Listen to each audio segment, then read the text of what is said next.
നമസ്കാരം. തിരുനാവായയിൽ കുംഭമേളയ്ക്ക് സമാപനമായിരിക്കുകയാണ്. കുംഭമേള കേരളത്തിലേക്ക് തിരിച്ചു വരികയാണ്.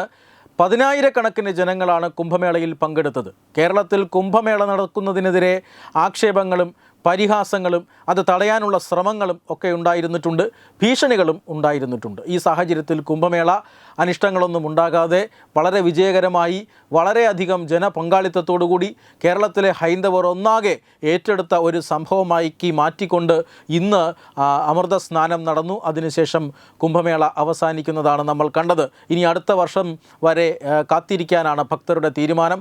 കുംഭമേള അടുത്ത വർഷം ഇന്ന് നടന്നതിനേക്കാൾ, ഇക്കൊല്ലം നടന്നതിനേക്കാൾ കൂടുതൽ ഭംഗിയാക്കാനുള്ള തീരുമാനം എടുത്തുകൊണ്ടാണ് തിരുനാവായയിൽ നിന്നും നിള നദീതീരത്ത് നിന്നും ഭക്തർ മടങ്ങിയത്. അതേസമയം കുംഭമേളയ്ക്കെതിരെ ചില ഭീഷണികൾ ഉണ്ടായിരുന്നുവെന്ന് നമ്മൾ പറഞ്ഞതാണ്. ആ ഭീഷണികളിൽ ഒരു സൂചന ഇപ്പോൾ പുറത്ത് വരികയാണ്. കഴിഞ്ഞ ദിവസം നമ്മൾ വാർത്തകളിലൂടെ കണ്ടതാണ്. ഒരു സൂഫി സംഘം കുംഭമേള സന്ദർശിച്ചിരുന്നു. ആരും ക്ഷണിച്ചിട്ടൊന്നുമല്ല. ഈ സംഘം കുംഭമേള പരിപാടി നടക്കുന്ന സ്ഥലത്തേക്ക് എത്തുന്നു. അവർ അവിടുത്തെ മഹാമണ്ഡലേശ്വർ, അതായത് ജൂന അഖാഡയുടെ മഹാമണ്ഡലേശ്വർ സ്വാമി ആനന്ദവനം ഭാരതിയുമായിട്ടൊക്കെ കൂടിക്കാഴ്ച നടത്തി എന്ന് നമ്മൾ വാർത്തകളിൽ കണ്ടിരുന്നു. ഈ സൂഫി സംഘം കുംഭമേള സംഘാടകരോട് പറഞ്ഞത് ഞങ്ങൾ എത്തിയത് പിന്തുണ അറിയിക്കാനാണ് എന്നാണ്. ആർക്കാണ് പിന്തുണ അറിയിക്കുന്നത്? നിങ്ങളുടെ ഈ പരിപാടി സംഘടിപ്പിക്കുന്ന സംഘാടകർക്ക് പിന്തുണ അറിയിക്കാൻ എത്തിയതാണ് എന്നാണ് ഈ സൂഫി സംഘം പറഞ്ഞത്. സംഘാടകർ അവരോട് പറഞ്ഞത്, സത്യത്തിൽ ഞങ്ങൾ അങ്ങനെയൊരു പിന്തുണയല്ല അർഹിക്കുന്നത്, നിങ്ങൾക്ക് ഈ മാഘത്തിൽ പങ്കെടുക്കാം, ഈ കുംഭമേളയിൽ പങ്കെടുക്കാം, അതിന് പിന്തുണ നൽകാം, ഭക്തരോടൊപ്പം അവർക്ക് പങ്കെടുക്കാം, അല്ലാതെ സംഘാടകർക്ക് പ്രത്യേകം പിന്തുണയുടെ ആവശ്യമൊന്നുമില്ല എന്നവർ പറഞ്ഞു എന്നാണ് മനസ്സിലാക്കാൻ സാധിക്കുന്നത്. എന്തായാലും ആരും ക്ഷണിക്കാതെ തന്നെ സൂഫി സംഘം കുംഭമേളയിൽ എത്തുന്നു. അധികൃതരുമായിട്ടൊക്കെ ചർച്ച നടത്താൻ ശ്രമിക്കുന്നു, ഞങ്ങളൊപ്പമുണ്ട് എന്നൊക്കെ പറഞ്ഞു വയ്ക്കാനൊക്കെയുള്ള ശ്രമങ്ങൾ നടത്തുന്നു. എന്തായാലും ദുരൂഹമാണ് ഈ സന്ദർശനം. സംഘാടകരടക്കം ഈ സന്ദർശനത്തെ സംശയത്തോടു കൂടിയാണ് കാണുന്നത്. തത്വമയിയും ഈ സന്ദർശനത്തെ ദുരൂഹതയോടുകൂടിയാണ് കാണുന്നത്. ഇതിൽ ഒട്ടും വിശ്വാസമില്ലാത്ത, അല്ലെങ്കിൽ ഈ സൂഫി സംഘം അറിയിക്കുന്ന പിന്തുണയിൽ ഒട്ടും വിശ്വസിക്കേണ്ടതില്ല എന്ന ഒരു അഭിപ്രായമാണ് ഞങ്ങളുടേതും. എന്തുകൊണ്ടാണ് ഈ സൂഫി സംഘം ഹൈന്ദവ ക്ഷേത്രങ്ങളിലും ഹൈന്ദവരുടെ ഈ ഉത്സവം നടക്കുന്ന, പ്രധാനപ്പെട്ട ഈവൻ്റ് നടക്കുന്ന സ്ഥലങ്ങളിലേക്കുമൊക്കെ പോയി ഇങ്ങനെ പിന്തുണ അറിയിക്കുന്നത് എന്ന ചോദ്യം അതിപ്പോഴും ഒരു ചോദ്യമായി തന്നെ നിലനിൽക്കുകയാണ്. കഴിഞ്ഞ ഏതാനും ആഴ്ചകൾക്ക് മുമ്പ് ഞങ്ങളൊരു വാർത്ത പുറത്തുവിട്ടിരുന്നു. അതായത് ശബരിമല തീർത്ഥാടനം നടന്നുകൊണ്ടിരിക്കുകയാണ്. ശബരിമലയിൽ ലക്ഷക്കണക്കിന് ഭക്തർ എത്തിക്കൊണ്ടിരിക്കുന്നു. ഈ കഴിഞ്ഞുപോയ തീർത്ഥാടന കാലത്താണ് ഉണ്ടായത്. ആ സമയത്ത് ഈ വെർച്വൽ ക്യൂ ബുക്കിങ്ങുകളൊക്കെ സ്റ്റോപ്പാകുന്നു. സന്നിധാനത്തെ വലിയ തിരക്ക്, ആ തിരക്ക് നിയന്ത്രിക്കാനായി വെർച്വൽ ക്യൂ ബുക്കിംഗ് താൽക്കാലികമായി നിർത്തിവെച്ച ഒരു സാഹചര്യമുണ്ടായിരുന്നു. സ്പോട്ട് ബുക്കിംഗ് അനുവദിക്കാൻ കഴിയാത്ത ഒരു സാഹചര്യത്തിലേക്ക് ദേവസ്വം ബോർഡ് പോയി. കാരണം അത്രമാത്രം തിരക്ക് സന്നിധാനത്ത് അനുഭവപ്പെടുന്നുണ്ട്.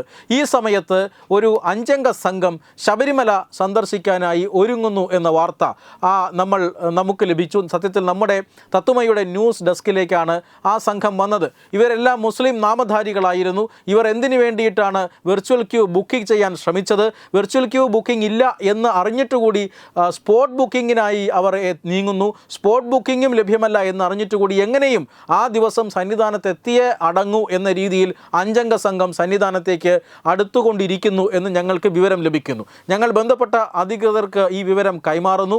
വളരെ രഹസ്യമായി തന്നെ കേരള പോലീസ് ഇവരെ ട്രാക്ക് ചെയ്യുന്നു.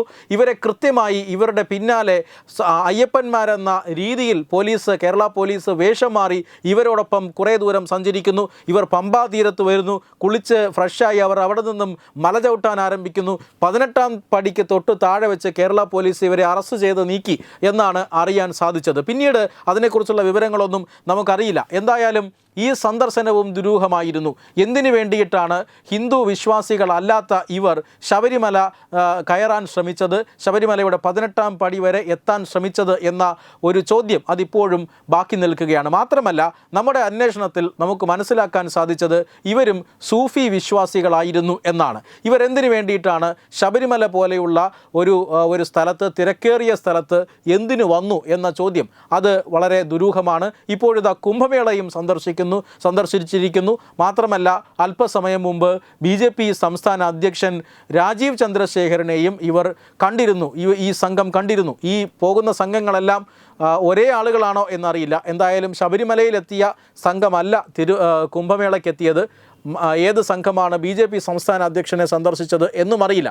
എന്തായാലും സൂഫി സംഘമാണ്, സൂഫി മതവിശ്വാസികളാണ് എന്ന് പരിചയപ്പെടുത്തിക്കൊണ്ട് പലയിടങ്ങളിലും ഇവർ എത്തുന്നുണ്ട്. ഹിന്ദുത്വവുമായി ബന്ധപ്പെട്ട ഹൈന്ദവരുമായി ബന്ധപ്പെട്ട പ്രധാന സ്ഥലങ്ങളിലും പ്രധാനപ്പെട്ട ഈവൻറ്റുകളിലുമെല്ലാം ഇവർ എത്തുന്നുണ്ട്. ഇതൊരു വലിയ സുരക്ഷാ വെല്ലുവിളിയാണ് എന്നാണ് നമ്മളിപ്പോൾ സംശയിക്കേണ്ടത്. കാരണം ഇവരുടെ സന്ദർശനോദ്ദേശം അത് കൃത്യമായി മനസ്സിലാക്കാതെ ഇവരുടെ സന്ദർശനോദ്ദേശം ഇവർ എന്തിനുള്ള പുറപ്പാടാണ് എന്ന് ഇതുവരെയും മനസ്സിലാകാത്തത് കൊണ്ട് തീർച്ചയായും ഇത്തരം സന്ദർശനങ്ങൾ ഒരു സുരക്ഷാ ഭീഷണിയാണ് എന്ന് വേണം കാണാൻ. ചരിത്രപരമായി സൂഫികൾക്ക് ഹിന്ദുക്കളെ ആക്രമിച്ച ഒരു നേരിട്ടുള്ള ചരിത്രം അത്ര കണ്ട് പറയാൻ കഴിയില്ല. എങ്കിലും കശ്മീരിൽ നിന്നും ഹിന്ദു പണ്ഡിറ്റുകൾക്ക് ഒളിച്ചോടേണ്ട ഒരു സാഹചര്യം ഉണ്ടായിട്ടുണ്ട്. ആ ഒരു സംഭവത്തിലൊക്കെ കശ്മീരിൽ തീവ്രവാദികൾ അവിടുത്തെ ഹിന്ദുക്കൾ അടിച്ചോടിക്കുകയും 90-കൾക്ക് ശേഷം അവിടെ നിന്ന് ഹിന്ദുക്കളെ മുഴുവൻ അടിച്ചോടിക്കുകയും കുറേ ആളുകളെ കൊലപ്പെടുത്തുകയും ഒക്കെ ചെയ്തിരുന്നു. ഈ കൂട്ടക്കൊലയ്ക്കും അതുപോലെ തന്നെ കൂട്ടപലായനത്തിനും പിന്നിൽ മുസ്ലിം സംഘടനകളായിരുന്നു. നേരിട്ട് സൂഫി സംഘടനകൾക്ക് അതിൽ പങ്ക് പറയാൻ കഴിയില്ലെങ്കിലും സൂഫികളുമായി ബന്ധമുള്ള പല സംഘടനകളും പല വ്യക്തികളും ഈ കശ്മീരിലെ ഈ ജമ്മു കാശ്മീരിൽ നിന്നുള്ള കശ്മീർ പണ്ഡിറ്റുകളുടെ പലായനത്തിന് കാരണമായിട്ടുണ്ട് എന്ന് ചരിത്രം പറയുന്നുണ്ട്.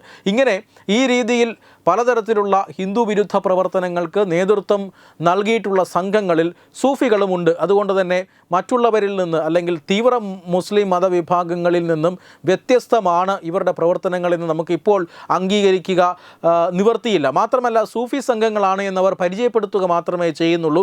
അവർ യഥാർത്ഥത്തിൽ സൂഫി വിശ്വാസികളാണോ, എന്തിനു വേണ്ടിയിട്ടാണ് അവർ വരുന്നത്?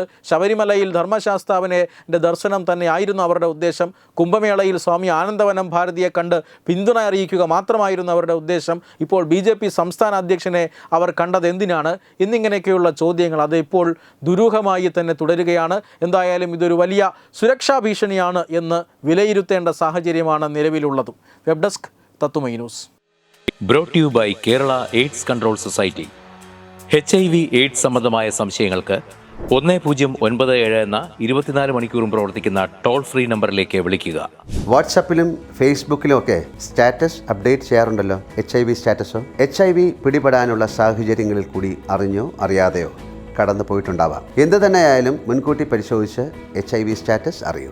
സൗജന്യ HIV പരിശോധനയും കൗൺസിലിങ്ങും ആരോഗ്യ കേന്ദ്രങ്ങളിൽ പ്രവർത്തിക്കുന്ന ICTC അഥവാ ജ്യോതിസ് കേന്ദ്രങ്ങളെ സമീപിക്കുക. നിങ്ങളുടെ സ്റ്റാറ്റസ് എന്തായാലും വിവരങ്ങൾ രഹസ്യമായി സൂക്ഷിക്കുന്നതായിരിക്കും.